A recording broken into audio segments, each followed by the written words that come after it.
Good afternoon, students. We will continue with our previous chapter, that is acid, bases and salt. Now students, we all know that the indicators are used to check whether a particular or a given substance is acid or a base.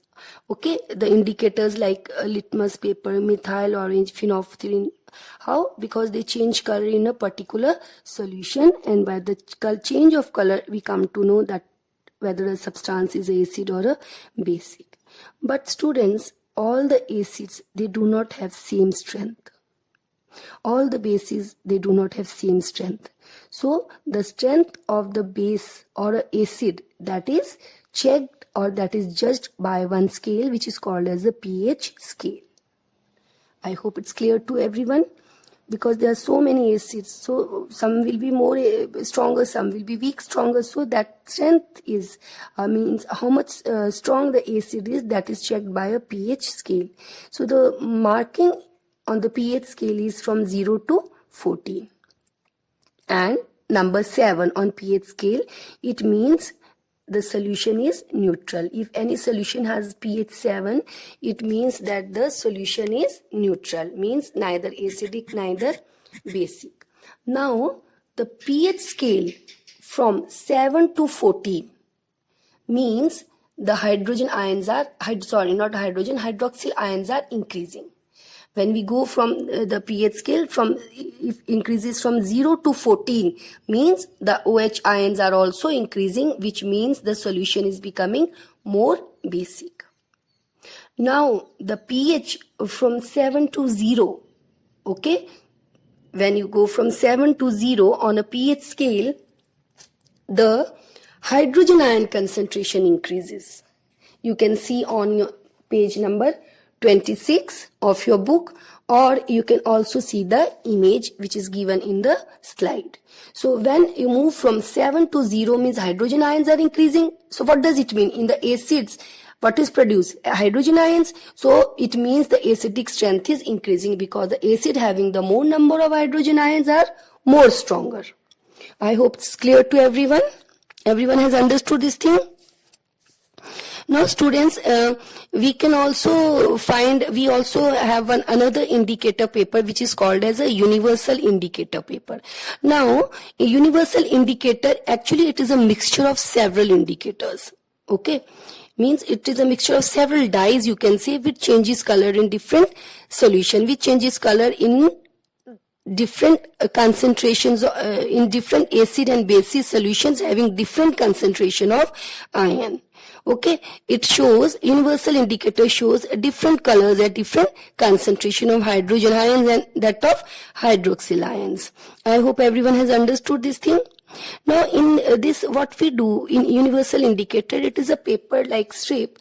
Now if you want to check the strength of any acid or any base, then that universal indicator paper is taken and that is dipped in a particular solution.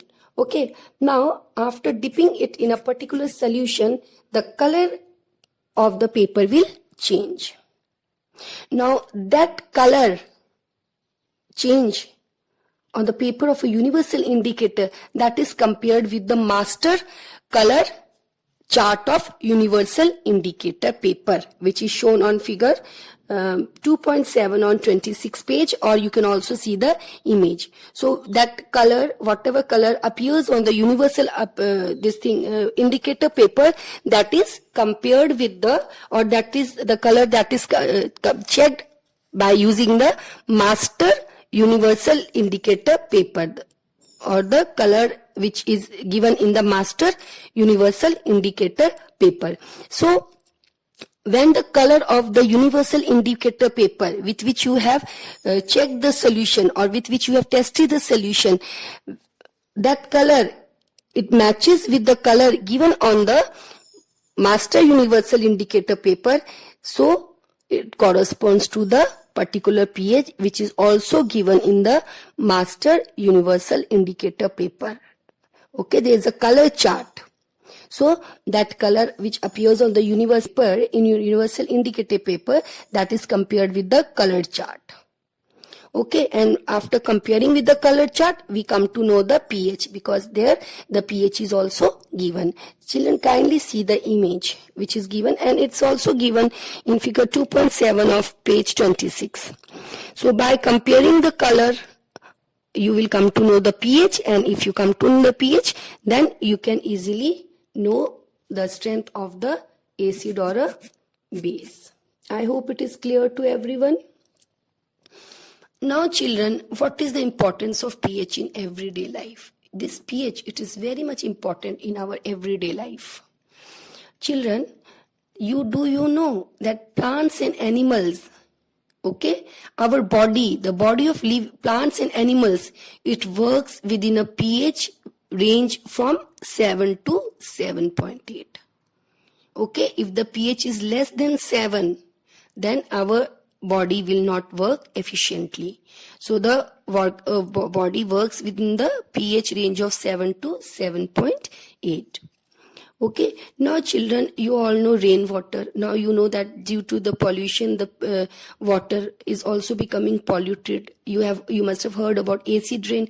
Now the acid rain, okay, what is the acid rain? The rainwater where the pH is less than 5.6. So that is called as a acid rain, because I told you in the beginning that the pH from 7 to 0, here hydrogen ion concentration is increasing, means now the solution is becoming more acidic. So if the rainwater whose pH is less than 5.6, means it is a acid rain. Okay, because less than 7 is acid.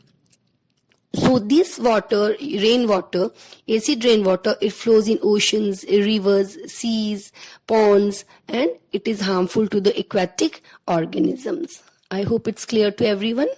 Now children, if anyone has garden, you grow plants, fruits, flowers, trees, okay, in the garden, but sometimes it happens that after giving fertilizers also, so many things, the plants don't grow properly. So what happens, you can check the strength, you can check the acidic or the basic character of the soil of your garden. You can check whether the soil has become acidic. How you will check? Just open page number 27, refer activity 2.12. How you will check? Now you take 2 grams of soil, okay, in a test tube, okay, and in it you add about double the amount of water, means you can add 5 ml of water, and then you shake it. Shake the contents in the test tube and you filter the contents. What you will get? You will get the water after filtering it. Okay. And now this you will check with a universal indicator paper. Means in the filtrate, you put a strip of universal indicator paper and one color will appear on the universal indicator paper, which you can compare with the master color chart of the universal indicator paper. And then by comparing that color with the color of the master universal indicator paper, you will know the pH of the soil. So if the soil is acidic, then you can find the remedy to reduce the acidity of the soil. Children, you know our digestive system also. You know this thing in our digestive system, that is in stomach. One gastric juice is produced by the gastric glands, and that gastric juice contains hydrochloric acid.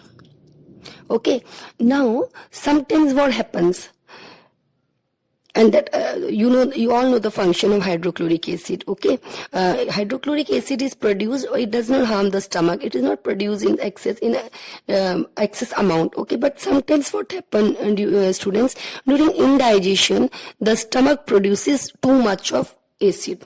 Some of you sometimes feel pain in the stomach or other problems. So at that time, the indigestion, if there is overeating of food or if the food is not good, so at that time what happens, this extra hydrochloric acid is produced by the stomach and the person feels pain or irritation. Now in that case, what to do? In order to get rid of that pain, generally doctors give antacids. Now what are antacids? Antacids are nothing but they are the tablets of base. Okay, they are bases. Actually, the common antacid which is used is magnesium hydroxide. Now, magnesium hydroxide means base, because base contains hydroxyl ions. And the common name of magnesium hydroxide is milk of magnesia. So what happens? These antacids, they contain base, and on taking these antacids, what happens? You have studied in this chapter one reaction called as neutralization reaction. So what happens? Neutralization reactions takes place because in the stomach acid is present, and if you take a base, what happens? The acid and the bases react to form salt and water, and then that acidity is reduced. Understood or no? So the common antacid used is milk of magnesia or magnesium hydroxide. Now children, tooth decay. One of the main reason for that is the less pH of the tooth. Now when you eat food, sometimes the food particle sticks to the teeth. It remains in the mouth. You eat sugary food and then you sleep. Now what happens? The bacteria grow, and these bacteria, they produce one acid. Okay, they produce this acid, and you know that the teeth or the tooth, that is made up of one substance which is called as calcium phosphate. Okay, the enamel of the tooth, that is made up of calcium phosphate, and this calcium phosphate, it cannot be dissolved in water or in any other thing, but it degrades. It slowly starts degrading, breaking. So what happens in the mouth? If the food particles are left, the bacteria are produced, and those bacteria produces acids. So when in the mouth, when the acids are produced, what happens? The mouth, the condition, it becomes acidic, and what happens? The pH is reduced, and slowly the enamel starts degrading, and the cavities are formed. So if in the mouth, if the pH is less than 5.5, what will happen? The enamel will degrade and the cavities will be formed. I hope all of you have understood this thing. Okay. And what is the remedy? Now you have to clean the teeth or the mouth with the mild base or with a toothpaste which contains base. So in that case, what happens? The base of the toothpaste, it neutralizes the acid and the cavities can be avoided. So that all happens. Okay, so remedy is you should clean your teeth with a base, or you should use that toothpaste which contains a base.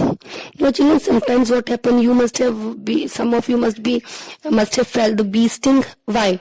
After bee sting, what happens? You feel pain, the area gets swollen. Why? Because it injects one acid in it. And due to that acid, it injects the acid in the skin, and because of that acid you feel pain and irritation. So what is the remedy? Acid is there, so what is the remedy? You use base, neutralization reaction will take place, and salt and water will be produced. So in that case, mild base, you can use baking soda. Baking soda is not exactly the base, but the pH is more, so it behaves as a base. So baking soda is generally available at home, so you can use the baking soda and can get relief from the pain and the irritation. Now children, will come about salts. What are salts? You know what are salts. Salts are produced by the reaction between acids and bases. You know, acids and bases react to form salt and water. Now children, even salts also have different strength. Some salts are acidic, some are basic, some are weak, have weak acidic properties. So how you come to know? Children, the reaction between the strong acid and a weak base produces a salt, and that salt is acidic. Understood? Because the acid is strong. The salt which is produced by the reaction between strong base and weak acid, that salt is basic in nature. Understood? And the salt which is produced by the reaction between strong acid and strong base, that is a neutral, means neither acidic neither basic. I hope you have understood. Rest in detail we will discuss in the next chapter. So I have given some questions that after hearing the audio, you can write the answers. Okay. Thank you, students.